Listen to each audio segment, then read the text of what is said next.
What's going on YouTube world and the Cobra Nation out there, for everybody that's following, or if you're new here, make sure you hit that subscribe button to see the latest videos that we have upcoming for this channel, as well as let me know how I've done down below in the comments for this. This is the first kind of, I wouldn't say tutorial, but kind of like a personal opinion or a how-to of why I went from this PlayStation controller on the computer to full-blown keyboard and mouse, certainly for Call of Duty Warzone, and certainly with the Cadillac of mouses, as my personal opinion would call it, the Swiftpointz Z with the 10 programmable buttons on the mouse, as well as different low profile options with a OLED side screen right on the mouse, so it can actually tell you what profile you're on by just eyeballing over to your, whether you're, depending on your mouse pad where you have, as well as up to 12,000 DPI and a maximum rolling rate of 1,000 Hertz.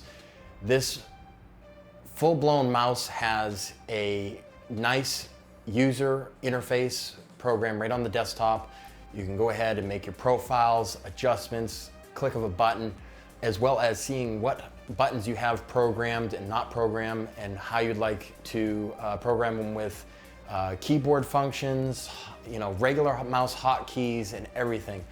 Now, with my setup for Call of Duty Warzone, and what helped me go from averaging about 2 to 3 kills on, this PlayStation controller to within 3 rounds on the keyboard and mouse after practicing, I'd say several rounds on multiplayer in Shipment. I did a couple of rounds of that, then I did a couple of live multiplayer matches, and then after that I went into 3 rounds of Warzone. By my 3rd round, I was able to rack up on keyboard and mouse 9 total kills, coming in 3rd place, sadly, but I posted the photo on my Instagram. Make sure you go follow that, link down below. But the amazing accuracy that you get compared to analog and stick combination, as well as not lifting your hand. And what I mean by that is a lot of people, they have to, they play keyboard or mouse with some of the Logitech mouses and everything else like that, but minimal finger lifting as possible, to where I have all my hotkeys controlled by my thumb as well as my index finger to move the Swiftpointz Z mouse, to where it's the program buttons to reload, next primary weapon, installing my shield plates and everything else. It is, not only that, it is a very comfortable little big mouse. And what I mean by little big is that it's a little bigger than your average gaming mouse by, Corsair or Logitech.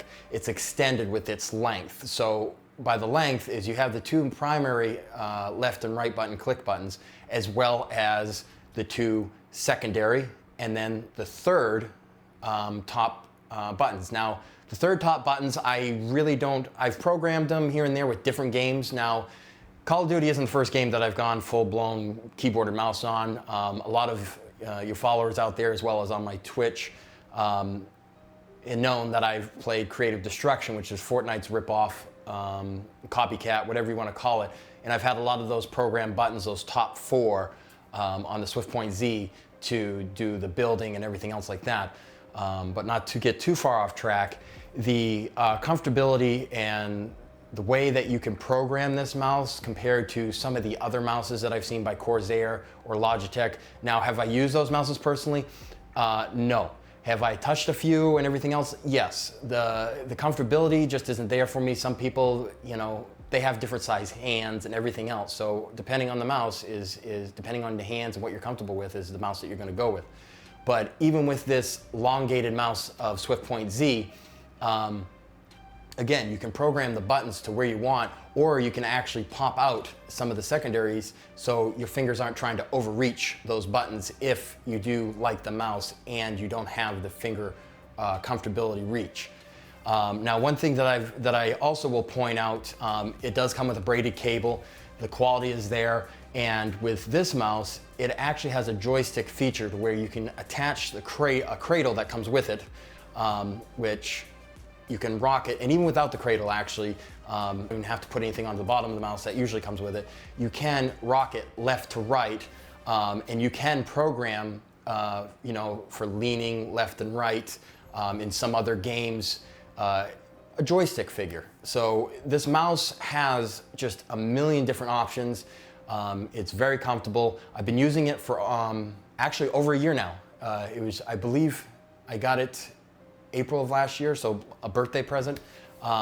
So that's one thing that I've noticed is I haven't just been using it for a few weeks or a couple months. This is actually a solid 1-year review that even if this somehow breaks or anything else like that, whether it's raging, which everybody on Twitch knows I do, but regardless, I try not to beat on and everything else, but the mouse is solid, it is built, the longevity, the accuracy is there, and again, it all depends on the sensitivity that you play with and so forth.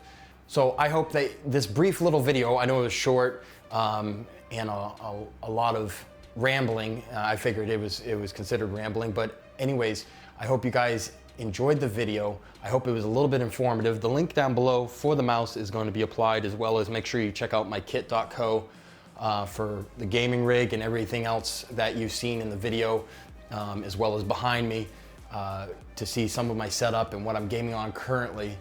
We'll be having, in the near future, we'll be having some computer build videos where I'm going to take these two PCs, separate PCs that I have, one that you down on the floor that you can't see, and actually combining them into one with Fantex 719 case.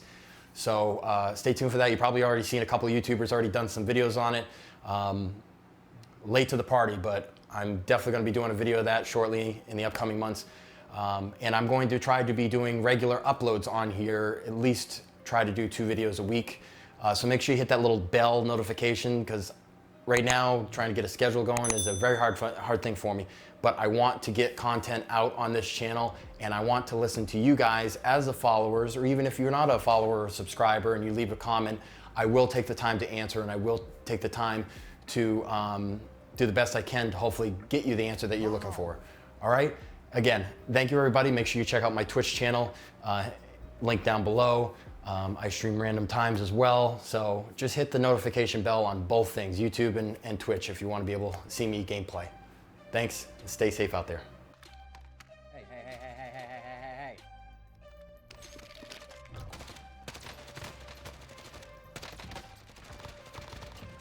Hey. Hey. Who's your daddy? Stop it.